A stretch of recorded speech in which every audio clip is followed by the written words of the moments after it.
कर्मण्येवाधिकारस्ते मा फलेषु कदाचन मा कर्मफल हेतुर्मा मा संगस्तु परिकर्म। कृष्ण ने बोला था कर्म करते जाओ पर फल की अपेक्षा मत करो। पर हमारा एक प्लेयर है राशफोर्ड जो कि फल की अपेक्षा करता है पर कर्म नहीं करता। बात करेंगे राशफोर्ड को रखना चाहिए या फिर नहीं। उससे पहले तुम सब्सक्राइब कर दो और खुद का, और वीडियो के एंड में खुद का क्या तुम्हारा व्यू पॉइंट है ये भी डाल देना। 5 पॉइंट ऐसे हैं जिसके बेसिस पे हम लोग ये बात कर सकते हैं कि मार्कस राशफोर्ड को हमें रखना चाहिए या फिर बेच देना चाहिए। पहला पॉइंट, एकेडमी फैक्टर।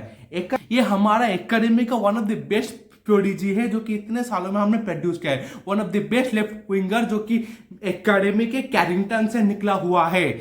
इस बंदे का, जब ये बंदा एकेडमी से आता है तो ये हमारे कोई भी प्रोजेक्ट का फेस होता है। ये 4 या 5 साल से कंटिन्यूअसली हमारे प्रोजेक्ट का फेस होता हुआ आ रहा है। लिटरली इसको पता है हमारा टीम का ट्रांजिशन कैसे काम करता है, और इसको पता है मैनचेस्टर यूनाइटेड किस फिलोसफी के साथ आती है और किस फिलोसफी से अपना गेम खेलता है। इसको पता है हम मैनचेस्टर यूनाइटेड का असली डीएनए क्या है। और ये बंदा one of the top Jersey selling से हमारा आउटपुट निकाल के दे रहा है। और इसको अगर हम बेचने जाएंगे ना तो इसका जो भी पैसा हमें मिलेगा तो वो होगा हमारा फुल टर्न प्रॉफिट। तो इसी हिसाब से अगर हम देखेंगे ना तो फिर हमें मार्कस राशफोर्ड को बेचना नहीं चाहिए। आज भी ये बंदा किसी भी प्रोजेक्ट को कैरी करने के लिए अकेला काफी है।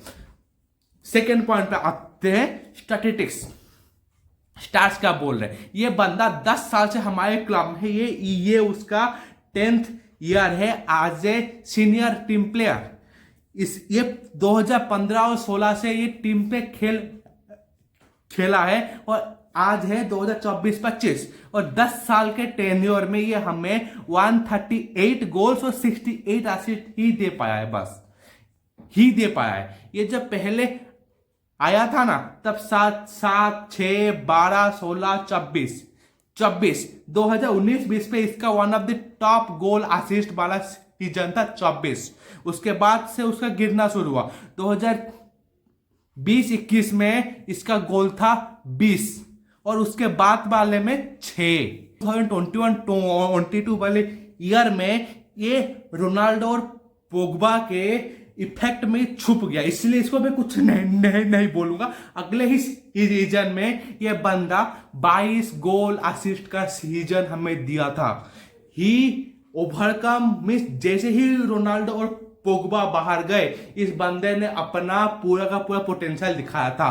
पर नेक्स्ट सीजन में आते आते 2023-24 वाले सीजन में इसका इंटेंसिटी ड्रॉप होना शुरू हुआ। इसने बस दिया 9 गोल एंड असिस्ट का across all competition. He is a major issue in our champion league exit in the group stage. इसीलिए बोलता हूं कि ये अभी भी ये बंदा फाइनल सेमीफाइनल ऐसे मैचेस में गोल असिस्ट प्रोड्यूस कर सकता है। पर ये बंदा एक कंटिन्यूअस बेसिस है। पिछले 5 सालों में इस बंदे ने वो निकाला नहीं है। और इस बार भी 2024-25 वाले सीजन में इसने लीग में बस 3 ही टीमों के अगेंस्ट स्कोर किया है। पहला था इप्सविच, साउथहैम्पटन और एवर्टन, जो कि लिटरली लोअर 5 टीम में से है तीनों की तीनों टीम। इस बंदे को अगर हमें बड़े मैचेस पे अभी अगर ये सपोर्ट नहीं कर पा रहा है तो फिर इस टीम में होने का इसका फायदा क्या है। अगर आर्सेनल लिवरपूल वाले मैचेस में इस बंदे का ना डिफेंसिव वर्कआउट मिलता है ना हमारा ट्रैक बैक मिलता है, कुछ नहीं मिलता। और जब इसका गोल नहीं आते हैं तो इसको क्रिटिसाइज किया जाएगा क्योंकि इस बंदे को ट्रैक बैक करना नहीं आता, इस बंदे को गैप फिलअप करना नहीं आता। अब बात करते हैं हम लोग इसके फी स्ट्रक्चर की। फी स्ट्रक्चर के हिसाब से ये बंदा कमाता है 300K per week. It is a huge number. और इसका रिलीज क्लॉज है 40 मिलियन। कोई भी अच्छा टीम इसके लिए 40 मिलियन पे नहीं करेगी। जबकि इनके मार्केट जबकि अभी के मार्केट में राफेल लियाओ जैसे प्लेयर बैठे हुए हैं, उसी मार्केट के लगभग उसी के आसपास के सेल वैल्यू पे हम लोग 40 मिलियन मांगते हैं। पर उन्होंने 100 मिलियन का जो टैग लगा रखा है वो लोग उसको घटा के 50 तक कर देंगे।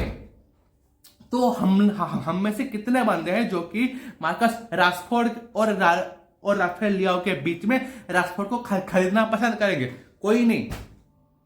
ही हैज, अब उसको हमें ओवरलोड हम लोग नहीं कर सकते, क्योंकि इसको अभी 2028 तक का पे मिल चुका है। मीन्स इसका कॉन्ट्रैक्ट 2028 में जाके के खत्म होगा और 3 साल इसके बाकी है, जब हमारे क्लब का 150वां सालगिरह मनाया जा रहा होगा। अब बात करते हैं मैनेजर इंस्टिंक्ट की। मैनेजर इंस्टिंक्ट के हिसाब से इसको अपने टीम में हाई इंटेंसिटी और हाई वर्क रेट प्रोड्यूस करने वाले प्लेयर चाहिए, जो कि तुम्हें हर गेम में इन एंड आउट गेम निकाल के दिला सके। अगर तुम अगर स्ट्राइकिंग एबिलिटी तुम्हारे पास नहीं है तो फिर तुम मिडफील्ड में आके गेम चला रहे हो। अगर तुम मिडफील्ड में गेम नहीं चलाते हो तो फिर तुम आके डिफेंस में इनपुट दे रहे हो, या फिर तुम सेट पीस में काम आ रहे हो। तुम्हें हर फील्ड में, किसी ना किसी फील्ड में तुम्हें गेम में 11 के 11 प्लेयर इन्वॉल्व होने चाहिए।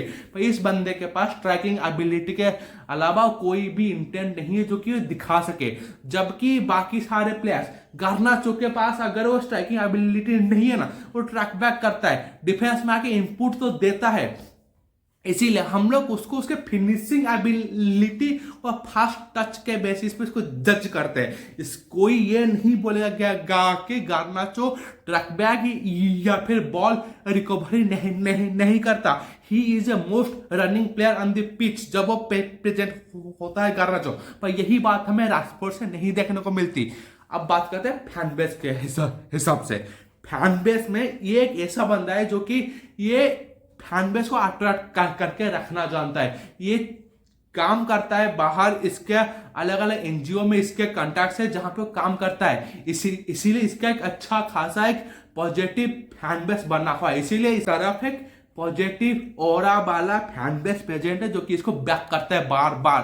पर इनको ये सोचना पड़ेगा कि एक क्लब को चलाने के लिए प्लेयर्स का चलना भी जरूरी है। पर अगर बात तुम एक इंसान के अच्छे इंटेंट को देख करके अगर तुम उसको बैक कर रहे हो, पर उसको अनफील्ड काम के वजह से उसको बैक नहीं किया जा रहा, he has a serious issue. और नहीं मेरा क्या पॉइंट ऑफ व्यू है, अगर ये बंदा इस सीजन में अपना मीन्स 20 का गोल असिस्ट वाला सीजन निकालता भी है ना, अगर ये बंदा डिफेंस में वर्क रेट नहीं दे पा रहा तब उसको निकालो। अगर ये बंदा डिफेंस में भी काम कर रहा है और गोल भी दे रहा है, तू बस 15 गोल दे दे, पर तू डिफेंस में भी काम में आ। मैं बस इतना चाहता हूं, अगर ये बंदा डिफेंस में भी काम में आ रहा है ना, तब जाके इसको हमारी टीम में रखो, वरना कोई जरूरत नहीं है।